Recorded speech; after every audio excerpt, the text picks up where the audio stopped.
The ayes to the right, 306. The noes to the left, 325. That was moments ago. Theresa May survives that no-confidence vote, and now a live look at the House of Commons. Dan Henninger is deputy editorial page editor for the Wall Street Journal, and Peter McMahon is my husband, a native of the UK, now an American citizen, and he's CEO of Greensleeve Surgical. We've had plenty of discussions about this, Peter, on Brexit, and you were a reluctant supporter of Brexit, meaning that you understood the problems. But has Brexit become sort of this situation where the Brits kind of feel like they have no way out, but they also don't want to stay? Yes, there's a lot of mixed feelings. In fact, knowing I was coming on today, I touched base with some of my friends yesterday, and from the three of them, I got about 5 different opinions.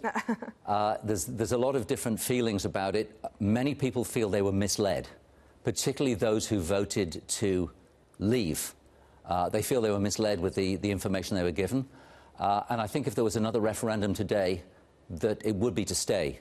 But that being said, Theresa May has said there won't be another referendum. And if there was, then what happens? If it goes towards stay, then the other side will say, well, let's do the best of 3. So they're kind of stuck with what they've got, and we'll have to deal with it.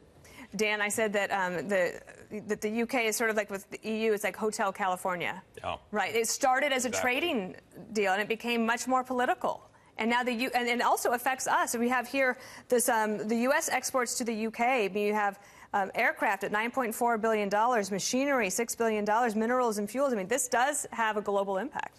Well, exactly right. What you're describing, the Hotel California effect of the European Union, the idea that once you're in, you can never get out, is part of the reason for the referendum in favor of leaving. Because the UK, people in the UK felt that the European Union had become this overweening force and power in their life, to the extent that they felt they needed more autonomy.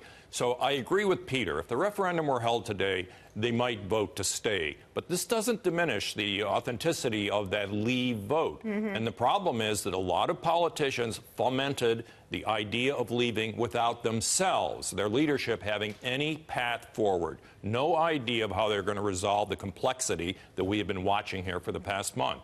Peter, what was it like before? You have been in business for a long time, so I wonder what you thought. Like, there were some benefits to joining the EU. Oh, absolutely. And when one considers that the European Union was originally purely a commercial union, and for me, doing business across Europe, it was a pain having to deal with all the different customs and the different duties and the complications of dealing with every different country. So having gone to a single market was a huge benefit to business.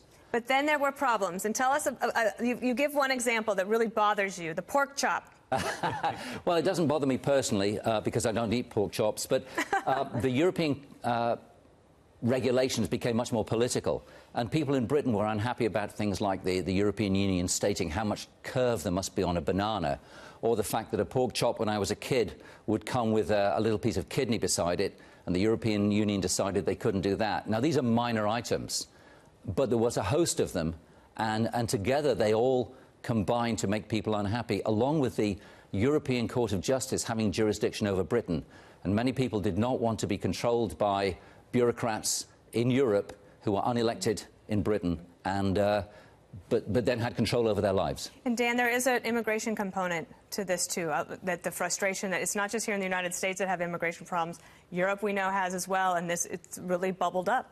Well, it raises the question of whether some of these issues, like Brexit, the relationship with the European Union, or here in the United States, where this government shutdown is about the wall on the Mexican border, which obviously is about the larger issue of immigration, whether things like Brexit or immigration have become so large, so complicated, pulling so many factions in from so many directions that the political class simply isn't able to function. We're seeing a remarkable example of gridlock simultaneously in the United States and in the UK right now. Right. Peter, one last quick word. How glad are you that in 2006 you decided to become a citizen of the United States? With apologies to my friends in the UK, I'm very glad. Well, we're glad to have you, too. I'm so glad you came on. Dan Henninger and my husband, Peter McMahon. Thank you.